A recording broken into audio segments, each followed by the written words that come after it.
Hello children, I am Miss Jayashree here.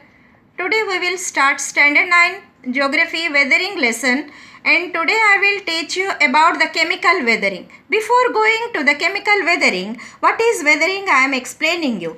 Weathering is the process of breakdown of rocks but not its removal.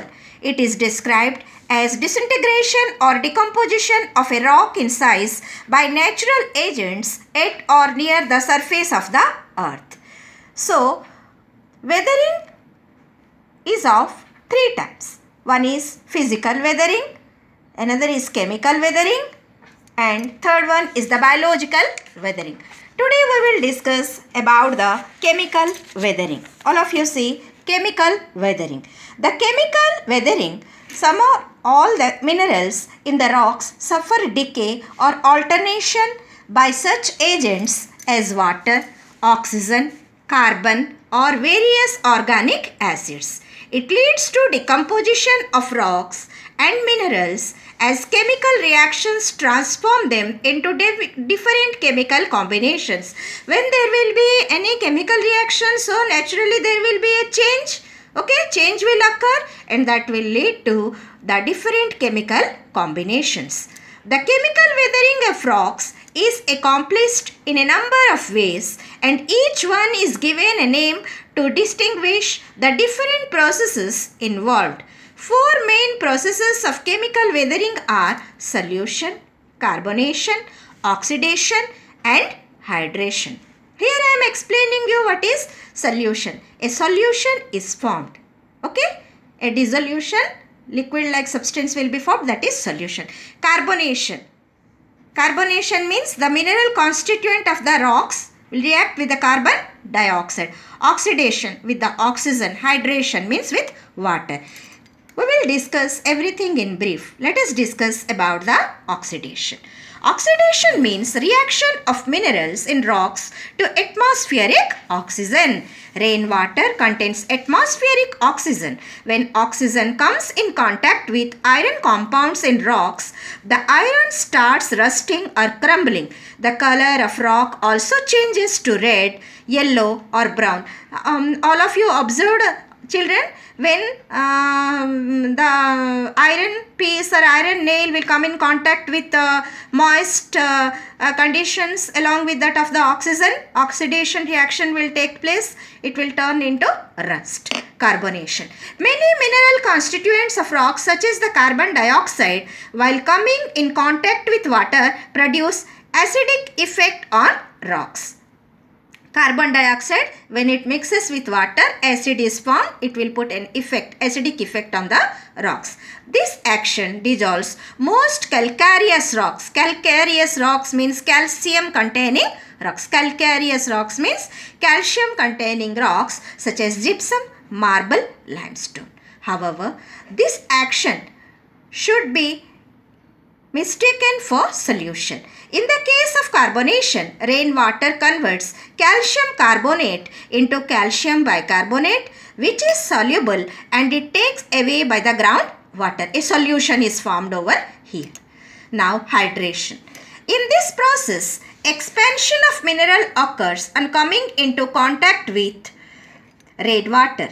The minerals become heavy and start disintegrating. The action through can be termed as physical or mechanical. Its effect in hydration is a chemical process. Rocks like feldspar are converted into kaolin. Feldspar, when reacts with water, it will convert into kaolin. Now come to the solution. It is the process in which minerals in the rocks dissolve in water.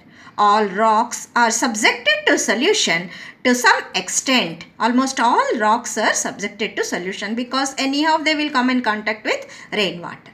The rate at which the solution takes place is affected not only by the mineral composition of the rock but also by its structure. For example, sedimentary rocks have pore spaces between the grains in which air and water can lodge and thus attack the rocks. Some rock minerals such as salts are more soluble in water than others. For example, Rainwater causes chemical disintegration of rock salt and gypsum. This will be an example of solution.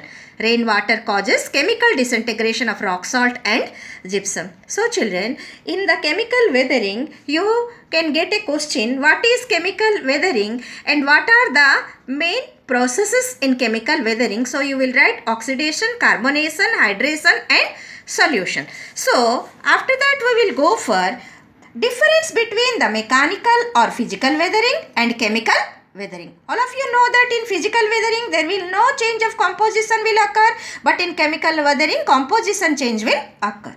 So we will come to the physical weathering. Disintegration of rocks takes place without any change in the chemical constituents of rocks. In chemical weathering, decomposition of rocks takes place with changes in the chemical constituent of rocks.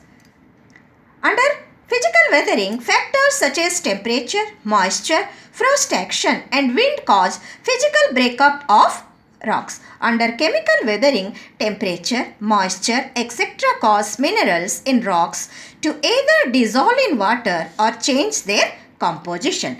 Under physical weathering, it is more rapid in desert climates. Chemical weathering, it occurs in moist and cold climates.